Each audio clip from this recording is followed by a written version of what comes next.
Okay, this is the second part of transforming my AI nutrition tracker app from a simple low-code app to a full-code app.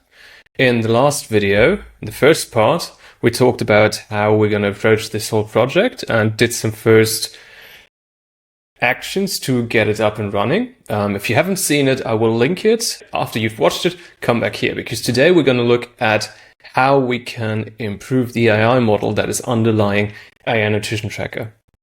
Now, just as a quick catch up, before we had what I'm just about to show you here, I had a much simpler AI model, and it was more, let's say, in the area of one-shotting the AI nutrition tracker information. But now I moved on to a more complex model, and I want to show you in here how I did this. Now, this first image means a user uploads an image of a meal. The very first thing this checks, and this has been after some feedback from users, does the image show a nutrient table? What do I mean by nutrient table? Probably you have it in your country as well. On the back of any sold food, you have a table where you can find calories, proteins, etc.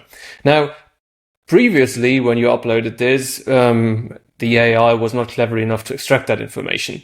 Now I've created something that will extract it, and I will show you this in a bit. But first of all, let's assume the AI determines there is no table shown. Okay, so we give it the picture. This is a fast model. It says there's no nutrient table. Let's carry on. Okay, then we go up here. And what happens now is, unlike before, I have a scan just for ingredients and for weights, for nothing else. So it just looks at what are individual ingredients and what are the weights of those on the plate. And because AI tends to be hallucinating a bit, what I do is I run them concurrently at the same time. This is a big advantage of AI becoming cheaper.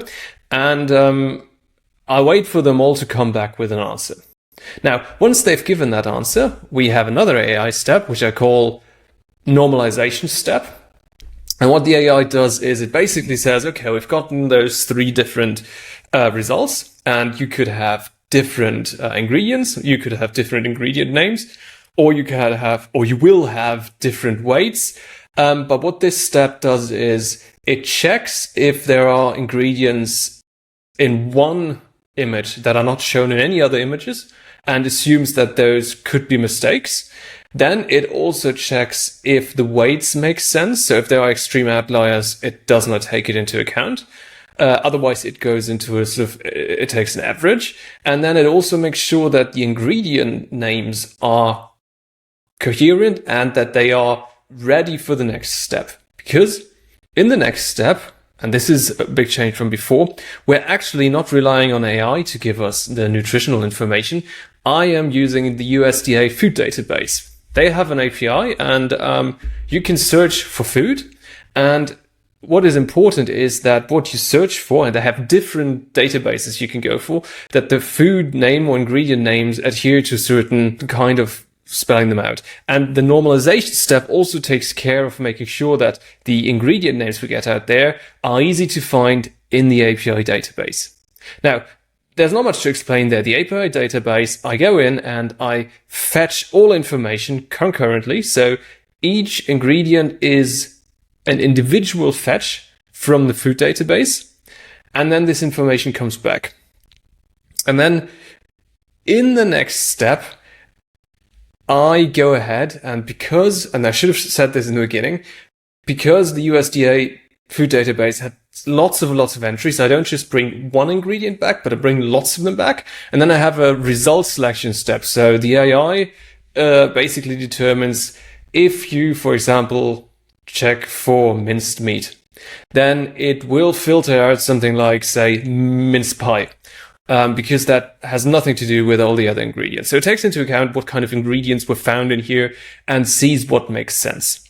And then after we've got this result selection step, then it's just, adding everything up, and then you get the result. This is the image scan result. This is a little different if at the beginning a nutrient table is shown, because I definitely don't want AI to go ahead and fabulate things. I want it to do a bit of text recognition, and I'm doing this twice. Again, because it's more accurate than images, obviously, but also because I want to make sure there are no outliers or you don't forget anything. Because sometimes you have very complex nutrition labels, as it turns out. I actually had a user from Latvia, I think it was Latvia, and if he or she's watching it, thank you again for sending me those samples. They are very complex because often those nutrition labels have different languages on them. So if you're from the US, you probably don't know this, I assume, but say you are from the area of Belgium, Netherlands, and Luxembourg, then they've got to fit all three languages onto the label, and it gets complex for the AI, and that's why I'm using 2 recognition steps. Now, in the step afterwards, it extrapolates if the total weight is given. What I mean by this is, if you take an image, it will check if down in the bottom or somewhere it says packaging contains 150 grams. And then I will say, okay, if that is given, then it goes ahead. It simply says, okay, 150 grams. So whatever was in the nutrition label times 1.5, and then you've got your result. And it will assume that if you take the image of the packaging, that you will actually eat the whole packaging. If that is not the case, obviously later on you can easily adjust it in the ingredients. That's very simple. If a total weight is not given, then it simply returns the 100 gram weight from the label. And then again, you get to a point where you have an image scan result.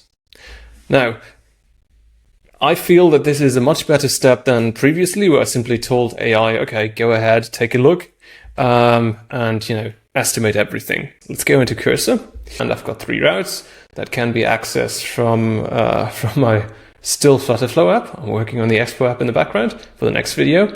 And this is the image route. It takes the search params and it gets a bit of information out of there. And what it then does is, basically in FlutterFlow, you upload the image to Firebase. And with this, I get the image back from Firebase. So I get all the data I need from Firebase. And only if I see that, and this is this part, and let me actually make this a bit bigger and get rid of this. Only if I see that everything's actually been found, only then do I go ahead with the AI, because otherwise it'll cost a bit of money. This over here is the check for whether a nutrition label table is shown, and then we have result. If a nutrition label is shown, it does what I described earlier, and if it's not shown, then I go ahead, extract the ingredients from the image 3 times. Then we basically have the raw results. I normalize them. And once I have the normalization, then I go ahead and get the value from USDA. And once I have the USDA result, then I go ahead and sum the ingredient totals and set the totals for the macros. And afterwards, I update the Firebase document, because in FlutterFlow, I am showing what is in the Firebase database. So I'm getting info out of Firebase, I'm doing something with that info, then I'm updating it in Firebase, and then in FlutterFlow, the app will be updated. For the nutrient table visible, it checks if total weight is available, as I also told you, and it extracts label info. It can actually do this at the same time, so we don't need to wait for it. And I always say, or basically this is a little advice, if you have promises, and if they don't rely on each other, then use promise all, because then they can run at the same time. It's much faster. So once you have that total weight available or not, then it does simple arithmetics to get the scanned package result out of there. Let's think about another case that could happen. Say you scanned your image and you decided that the result you got back is not what you wanted, which can still happen. AI is not a deterministic model, so you always get different results. What I then need is an adjustment. And by adjustment, I mean, in my application, and if you haven't seen AI Nutrition Tracker before, there's a free try it out. You'll see what you get as a result, or watch the previous video and you'll see how it works. What you get is you get your meal information, and then you get each of the ingredients. You can adjust the different ingredients. And what I did before was I went ahead and when you adjusted the ingredient, I gave the AI 2 versions. I said, this is the old one, this is the new one, extrapolate. Didn't always work, but was okay for back then. Now, if that is the case, I use a slightly adjusted version of this, or basically of this part up here. What I do is, and let me just show this to you. Again, we start with the Firebase data and check that everything is there. I am sending this API two ingredient lists. So it's the first, it's the old ingredient list. So the ingredients with nutrient details before the change and the new ingredient list. And I'm telling AI, go ahead and please check which ingredients have changed and which ingredients have changed in terms of just having a different weight, which is an easy operation because then you just extrapolate the changed ingredients, or if you have new ingredients. If there are new ingredients, then it basically does a sort of AI lookup again. So it goes through a step where it says, okay, what is the name of this ingredient? And translates it to a name that the USDA food database can use, and I get that information back. So I prepare it to get info from the USDA database. And this is basically it. So I take all ingredients and I check the ones that have changed. Out of those that have changed, I'm saying which ones have only changed in weight, and I'm saying which ones are new. For the new ones, I go ahead and look up the information. As you can hear, find nutrition info for new ingredients, and then we basically aggregate all the infos back into their totals. And we update Firebase again, and there we go. Lastly, route I have is text, as you can see.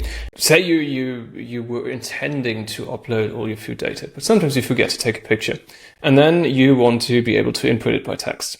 And this is what text input is. You describe your meal. And again, I'm very happy for all the feedback I got, because some people told me when they type in detailed text, so they say exactly 100 grams of chicken, and they give the exact amounts of proteins, fat, and carbs, and the AI would ignore that previously, or maybe only sometimes use it, which is annoying. So what I've put in here is I've got a detailed nutrition info test. The AI checks, has the person in fact provided really detailed information? If the person hasn't done that, then it extracts ingredients and weights. It again fetches the API, the nutrition data from the USDA food database, checks which search result is most fitting, and then uses that. If, however, detailed info was provided, then it simply goes ahead and takes that info and adds it all up, and you've got a text scan result. Let me show you this over here. It checks if detailed nutrition info is available, then it extracts the text info and adds everything up, updates the Firebase. That's it. If it isn't, then I've got an extract ingredients from text function. It gets all that ingredient information out, normalizes the results, gets the USDA data, and aggregates all information, and you get the result back, and the Firebase is updated. To do all this, I use the AI SDK by Vercel. This is a really great solution for getting started quickly, being able to change the AI provider quickly, and having a nice developer kit to, well, do many different things. If you're looking for something for an easy setup, go with this. This has worked really well for me. If you have any questions or any clarifications you want, simply text me. If you have an AI idea you have yourself and you don't know how to build, or you need help, you can also go to digitalmakery.io. That's the portfolio page where you can book a call. And the next video will be about actually building the Expo app. So look forward to that.